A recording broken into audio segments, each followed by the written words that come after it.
We're doing something today called evaluating Vega. What we're going to look at is theoretical versus realized risk. I'm going to tell you where we're going with this in a second. Vega measures the change in an options value when implied volatility goes up by 1%. So most of our trades are short Vega, meaning that we want implied volatility to go down in order for us to profit. We're just premium sellers. A bigger Vega means that we have more theoretical opportunity from IV contraction, but also more theoretical risk from IV expansion. So the most common pure short volatility trade that we use is a strangle. The delta of a strangle determines how much Vega risk there is. The larger the delta, the more risk or opportunity we have from an implied volatility move. Bigger the credits, more money we can make. Smaller the credits, less money we make, but a higher probability of profit. Is there a delta that we can get the most amount of theoretical opportunity with the least amount of realized risk? In other words, how do we optimize this trade? That's a question. How would we Is there a delta where we can get the most amount of theoretical opportunity with the least amount of realized risk? 27.5. You're going to go with the 27.5 delta. I'm going to give you a hint. Okay, you want a hint? It's closer to 50. I'm going to give you a hint. Go ahead. It's a trick question.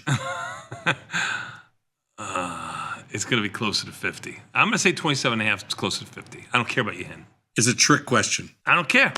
Okay, so is there a delta where we can get the most amount of theoretical opportunity with the least amount of realized options risk? are perfectly priced. There's probably going to be no theoretical anything, but Bingo.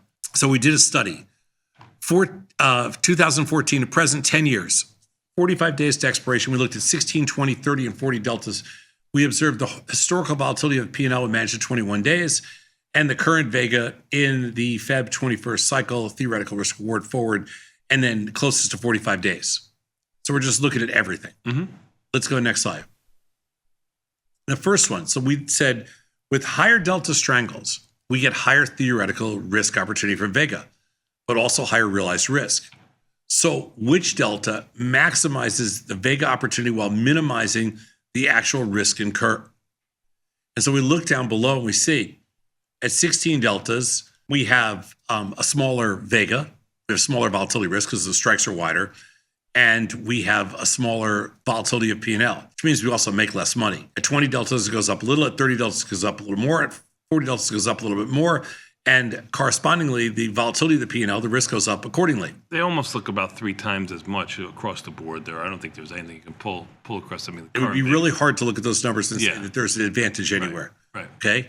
So what we're going to do is we're going to go to the next slide. And here we're going to say, no matter how wide our strikes are, the amount of Vega we are short per unit of historical risk is virtually the exact same. This suggests that historical realized risk and theoretical risk opportunity increase proportionately with delta. What's so interesting about this is you look at SPY, you go all the way back to 2005, the realized risk per unit of theoretical risk, that's Vega plus volatility P&L, is the same across the board, regardless of what strike you use.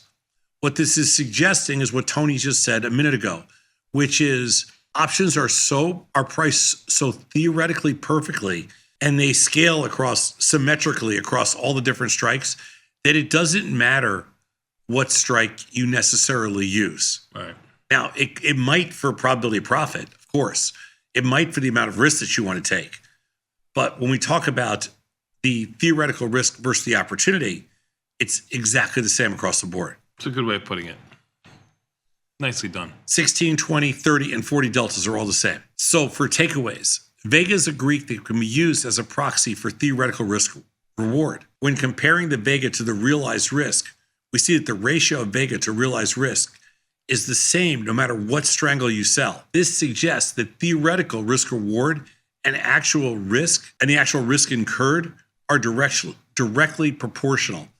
What's so interesting about this is it essentially says, you know what? Do whatever choose whatever strikes you want based on the pop you want. That's your probability profit, how much you want to manage, things like that. But your theoretical risk reward and your actual risk are directly proportional.